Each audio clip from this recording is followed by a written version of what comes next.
watch that hand seem like too pretty for it. Yay, guys. I know. It's okay. Assalamu alaikum, bonjour à tous. Je vais en fait très rapidement revenir sur les vaccins. C'est une vidéo qui est très importante. Pourquoi? Parce que j'ai oublié des éléments, je ne vous le cache pas, qui m'ont été rappelés par un frère, mon très cher frère Mehdi, alhamdoulilah. Les éléments que je vous apporte aujourd'hui en fait sont de l'ordre de l'ésotérique, certes. Mais elles sont importantes. Pourquoi? Parce qu'en fait, il suffit en fait de regarder les derniers événements qui se sont passés ces derniers temps. On sait que Madame Buzyn a dit que si les enfants n'étaient pas vaccinés, ils ne rentreraient pas à l'école. Je veux une prise de conscience collective que nous ne sommes pas au rendez-vous d'un sujet de santé majeur.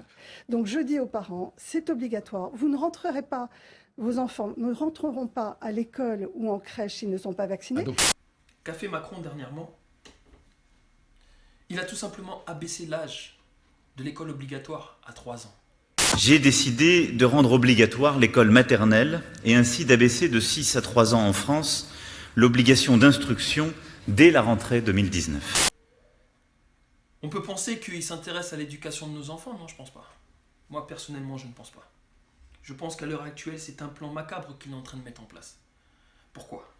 Parce qu'il suffit d'écouter ce spécialiste en système immunitaire pour les enfants, qui vous dit clairement que en dessous de 3 ans, et ben là, ils ne savent pas trop comment ça fonctionne. Le système ne peut pas encore vraiment se défendre. Donc si les enfants rentrent à 3 ans, ça veut dire qu'ils sont vaccinés avant. C'est très difficile d'explorer l'immunité d'un enfant avant l'âge de 3 ans pour différentes raisons. D'abord parce que son système immunitaire est relativement immature et l'immunité, ça se construit, ça prend des mois, des années. Et avant l'âge de 3 ans, beaucoup de paramètres ne sont pas définitifs. Ce qui fait que, par exemple, pour le dosage des anticorps, je pense en particulier aux IgA qui sont le premier déficit immunitaire de l'enfant, c'est la carence en IgA. C'est assez difficile d'affirmer un diagnostic avant l'âge de 3 ans. Il est important, très important, que vous vous rendiez compte qu'Emmanuel Macron ne va pas lâcher nos enfants. C'est ça, c'est leur cible. Emmanuel Macron ne pensait pas qu'il soit un athée. Il a une religion, cet homme. La religion de la franc-maçonnerie. Mais si l'on croit, comme c'est mon cas, dans la République, à un moment, il faut passer par la franc-maçonnerie. La République, pour s'établir, a besoin de former sa propre religion, qu'ils vont appeler d'ailleurs, ça c'est un paradoxe incroyable, en tout cas une surprise, c'est un étonnement pour moi, jeune chercheur. Alors, nous devons faire attention à nous attaquer aussi aux consciences, à forger aussi pour nous-mêmes une doctrine, une morale publique et d'une certaine façon une spiritualité républicaine. Elle s'est appelée la laïcité. La laïcité. La religion des illuminés. Une religion de la République. Car oui, la République est une religion. Claude Bartolone, président de l'Assemblée nationale. Le débat est dirigé par Jérôme Chapuis. Nous sommes de retour dans le grand studio d'RTL avec Claude Bartolone. Vous avez quelle attitude doit avoir la France face à tout cela? Intraitable sur les valeurs de la République. Intraitable. Regardez le temps qu'il a fallu pour faire accepter à la religion catholique. Le fait qu'il y a une religion suprême pour chacun d'entre nous, c'est la religion de la République. Il y a des choses qui ne se font pas, il y a des codes qui doivent être respectés. Vous savez, je pense que la République a besoin de rites. L'école doit avoir ses rites et ses symboles. Et en premier lieu, le principe de laïcité. Le principe de laïcité qu'il faut réaffirmer. La démocratie, c'est une véritable religion. Et elle a besoin de rites pour être reconnue et acceptée. C'est une religion de la liberté, c'est une religion des droits de l'homme, c'est une religion donc de l'humanité partagée, c'est une religion de l'instruction, c'est une religion du libre examen. Elle s'appuie sur tout un courant qu'on trouve à la fois dans la Kabbale, dans l'illuminisme. L'idée est de l'incarnation à travers Jésus, c'est-à-dire un seul homme. Et ceux qui ont construit la laïcité ont construit la République. Et par l'intermédiaire de l'école, avec les instituteurs, qui étaient bien ces prêtres laïcs, dans le temple des écoles, eh bien nous avons construit une République à la fois démocratique, sociale et une République laïque. Et cet homme-là, il a un but, un plan. Et il nous en a parlé. Il nous a parlé justement de cette fameuse transcendance qui l'habite, qui sait qu'elle est autour de lui et qui lui survivra. Est-ce que vous êtes en mission? Oui. C'est comme ça que je le vis. Je ne suis pas en train de faire une carrière. J'ai d'ailleurs jamais cherché vraiment à faire une carrière dans ma vie. J'ai poursuivi des objectifs, j'ai cherché à comprendre, à apprendre, à réussir des choses, à mener des combats. Je crois jamais avoir eu le sentiment que je faisais une carrière. Et depuis que je suis rentré dans le champ politique, je vis ça comme une mission. Il y a une dimension de spiritualité? Il y en a une. Et en tout cas, la conviction qu'il existe une transcendance, oui. Quelque chose qui dépasse, qui vous dépasse, qui vous a précédé et qui restera.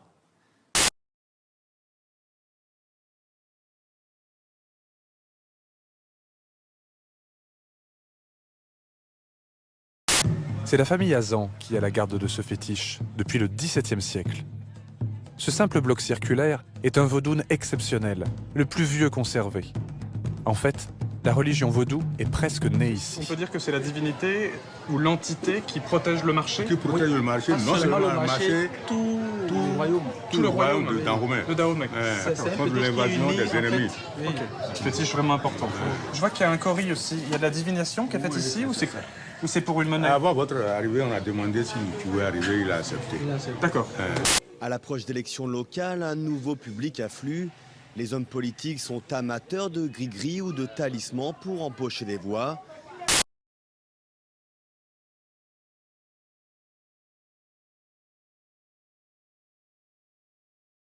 De werkelijkheid. Hun diende dus iets onstoffelijks. Hun diende wat zij noemden Lucifer. En ik kwam dus ook in die kringen. Alleen ik lachte erom, want het waren voor mij gewoon klanten. Maar er kwam een moment, toen werd ik dus uitgenodigd, daarom vertel ik dit ook, om mee te gaan doen aan offers in het buitenland.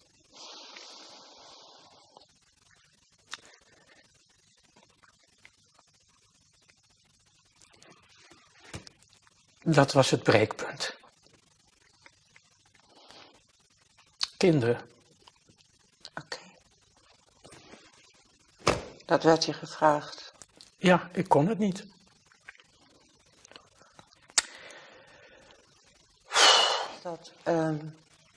Jij vertelt nu iets wat mij niet onbekend voorkomt. Wat ze in de politiek ook doen. Als je op internet gaat googlen, kom je wereldwijd genoeg getuigenissen tegen om te weten dat dit geen...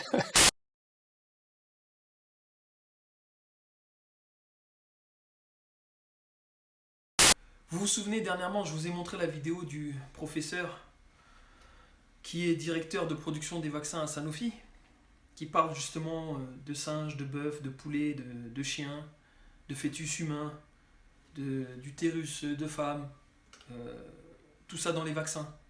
Sans compter après par la suite l'aluminium, le mercure et autres. À quoi cela vous fait-il penser? À quoi? Si ce n'est justement à une potion de sorcier. Peau séchée d'animaux, ossements de reptiles, plumes d'oiseaux, tous les ingrédients sont disponibles sur ce marché pour concocter des recettes miracles. Situé dans le centre de Lomé, capitale du Togo, le marché des fétiches regroupe une centaine de guérisseurs proposant des consultations à 3 €. Réputé dans l'Afrique de l'Ouest, tous les maux y sont soignés, de la crise de paludisme à la fièvre typhoïde, en passant par les troubles de l'érection, l'asthme ou la tuberculose. Tout ce qui va servir à cultiver un virus, par exemple, peut être source de danger. Quand vous utilisez, par exemple, du sérum de veau,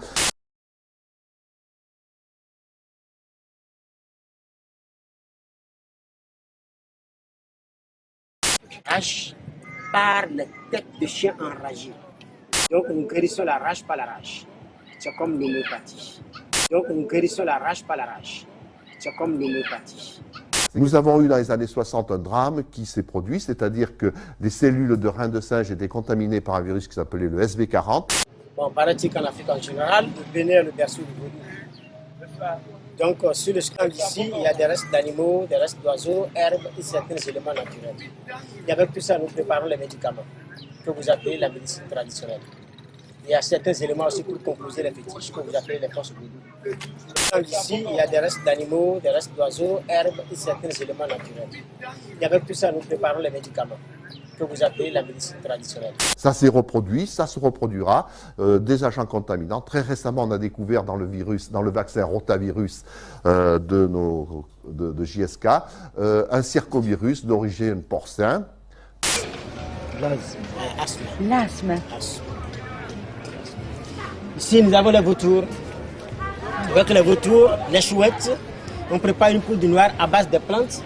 Et après, on prend une lame, nous perçons la peau, surtout les articulations. Il faut penser tout ce qu'il y a autour, le sérum qui a servi à produire, la trypsine qui a servi à découper les cellules, ou encore la cellule qui elle-même, d'origine aviaire, peut apporter quelque chose imprévu. Au milieu du grand marché d'Abomey, parmi les étals de piments, de poissons ou de mécanique, on trouve aussi à vendre des objets du culte vaudou. C'est sur ce marché que je retrouve Constant Glélé et Franck Aunlelou. Tous deux sont descendants des rois d'Abomey. Ils sont initiés de haut niveau à la religion vaudou. Ils vont m'aider à en décoder les rites et les croyances. Vous savez que les bactéries ont des milieux assez complexes. Par exemple, l'hémophilus, eh bien, il faut du sang, hein, de l'hémine, du sang d'origine bovine. Ce matin, je suis avec Franck et Constant sur un marché hors du commun. Il y a une odeur très particulière quand même, hein. Ça sent la charogne. Un lieu secret, à l'écart des routes, réservé uniquement aux prêtres vaudous et aux initiés. Crânes d'animaux, ossements divers, dépouilles de rongeurs écartelés et statues de vaudou. Ici se vendent tous les ingrédients nécessaires au rituel, aux cérémonies et aux envoûtements. C'est-à-dire qu'au départ, on prenait un fragment d'embryon de poulet, on le découpait, on le mettait en culture. Puis ensuite, ça s'est évolué. Il y a eu les cultures de cellules primaires, les cellules diploïdes, qui ont permis le développement des vaccins. Les cellules diploïdes, c'est-à-dire des cellules normales qui sont issues de fibroblastes suite à un avortement thérapeutique embryonique. Oui, des fragments de... Parce que là, il y a pas mal d'animaux. Oui. Ça, c'est du crocodile?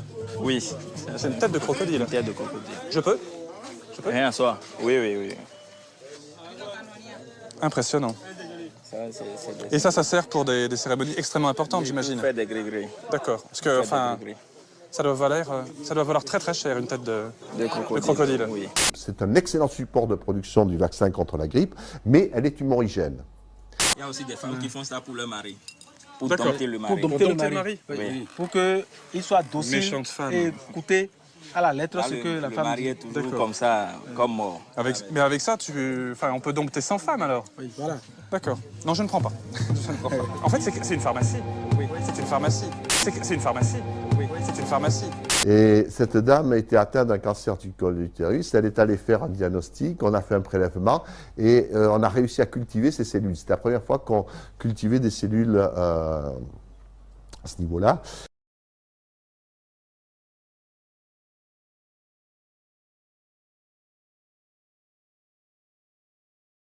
C'est vrai que j'ai oublié de vous parler de cette fameuse vidéo où on voit en fait un raki qui fait justement un exorcisme sur un djinn. Écoutez ce que dit le djinn justement sur ces fameux vaccins obligatoires. Alors voilà, nous souhaiterons poser une question sur les vaccins. Oui. Oui.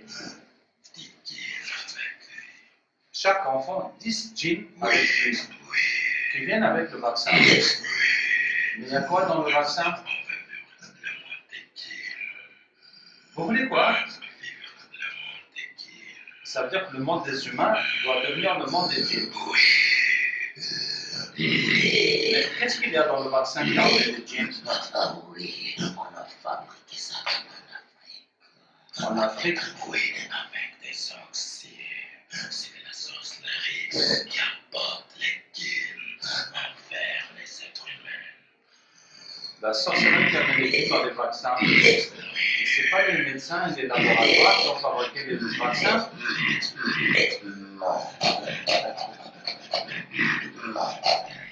À l'heure actuelle, ce sont des démons qui agissent dans l'ombre. Je vous dis, vos enfants sont en grand danger. Aujourd'hui, c'est plus important que la grève de la SNCF, c'est plus important que toutes les grèves, que tous les acquis sociaux et autres. Pendant qu'on vous occupe avec les acquis sociaux, ils vont fracasser vos enfants, ils vont les détruire.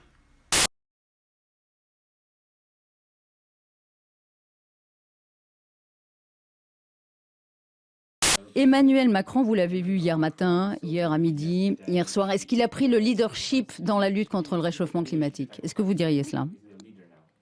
Absolument, oui. Il a réellement la volonté de mobiliser les différentes parties prenantes, nous encourager à faire plus. C'est quelque chose qui est nécessaire. Nous avons besoin de ce leadership et je dois dire que Emmanuel Macron est une des personnes qui est prête à agir réellement. J'apprécie énormément ses efforts. Ça nous a encouragés à faire encore plus.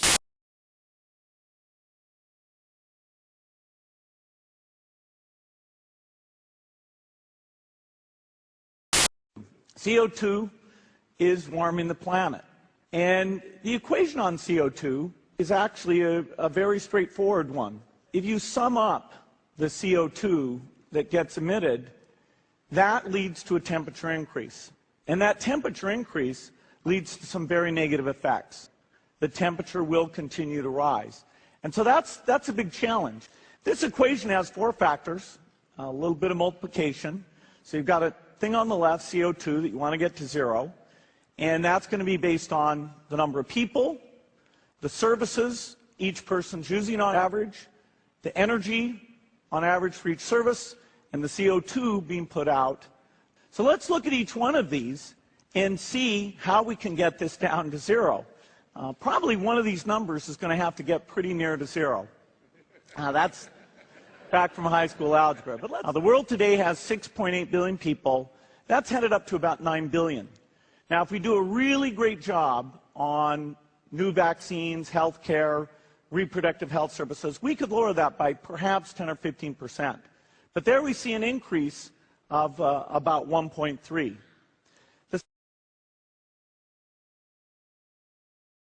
New vaccines, health care, reproductive health services, we could lower that by perhaps 10 or 15%. Physiquement, psychologiquement, spirituellement, ça a déjà commencé dans les écoles. Ils vont en faire en fait des esclaves sexuels. Eh oui, consentants, bêtes, qui vont pouvoir se donner à leurs professeurs, aux intervenants dans les écoles et autres. Tellement de saloperies qu'on a du mal à en faire la liste comme ça par cœur. Oui. L'aluminium, évidemment, c'est très grave. Tous les neurotoxiques, et c'est pas qu'un mot, parce qu'un neurotoxique, ça veut bien dire ce que ça dit. Oui. C'est-à-dire qu'en fait, ça change énormément la manière de comprendre et de penser la vie et tout ce qui est important. Donc, De Gaulle disait déjà il y a très longtemps, après le DTP, les Français sont des veaux. On a l'impression que déjà il y avait c'était fait à partir de choses ovines, de moelle, et on a l'impression qu'effectivement ça crée un tempérament extrêmement passif et stupide, cette histoire d'injection avec des choses animales, etc.